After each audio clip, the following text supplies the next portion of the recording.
இன்னைக்கு இருக்கக்கூடிய தேர்தல் ஆணையர்கள் முழுக்க முழுக்க இந்த பாஜகவிற்கு ஆதரவாக போயிட்டாங்க. தேர்தல் ஆணையத்துடைய சார்பிலேயே நீங்க சொன்ன மாதிரி நிறைய விஷயங்களை வரையறுக்கலாம். கர்நாடகா சட்டமன்ற தேர்தல் நடக்கும்போது ஓபிசிகளுடைய ரிசர்வேஷன் எடுத்து முஸ்லீம்களுக்கு கொடுத்துருவாங்க அப்படின்னு சொல்லிட்டு ஒரு காக்கா முட்டை மாதிரியான ஒரு கார்ட்டூன் சின்ன ஒரு எலெக்ஷன் பிலிம் அது போட்டாங்க. அதே மாதிரி இன்னொரு பிலிம் வெளியிட்டாங்க. அதுல வந்துட்டு உங்க வீட்டையே பிடிங்கி கொடுத்துருவாங்க. நாடாளுமன்ற தேர்தல் காலகட்டங்களில் ஒரு வீட்டுக்குள்ள வந்து முஸ்லீம்கள் எல்லாரும் வந்து குடியேற மாதிரி எல்லாம் காட்டினாங்க. ஒடிசா தேர்தல் சமயத்துல நம்முடைய தமிழர் பண்பாட்டை கேவலப்படுத்தும் விதத்துல இவங்க ஷார்ட் பிலிம் வெளியிட்டாங்க. பிஜேபி நான் சொன்னது எல்லாமே பண்ணது பிஜேபி. இந்த பிஜேபி மேல ஒரு பண்பாட்டை அநாகரிகமா சித்தரித்து வெறுப்பு பிரச்சாரம் செய்து தேர்தலை இவர்கள் எதிர்கொள்கிறார்கள். தேர்தல் ஆணையம் நடவடிக்கை எடுக்க முடியுமா? முடியாது. கண்டிப்பா முடியும்ல. ஏன் செய்யல? ஏன்னா அவங்களோட ஆளுதான தலைமை தேர்தல் ஆணையரா இருக்கிறாரு. அந்த இடத்துல பிரச்சனை இருக்கு. ராஜீவ்குமாரும் அப்படித்தான்.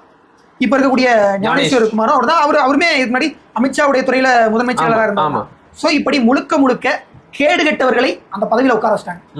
இப்போ அந்த கேடு கெட்டவர்களால் நடத்தப்படுகின்ற தேர்தல் எப்படி நேர்மையானதாக நியாயமானதாக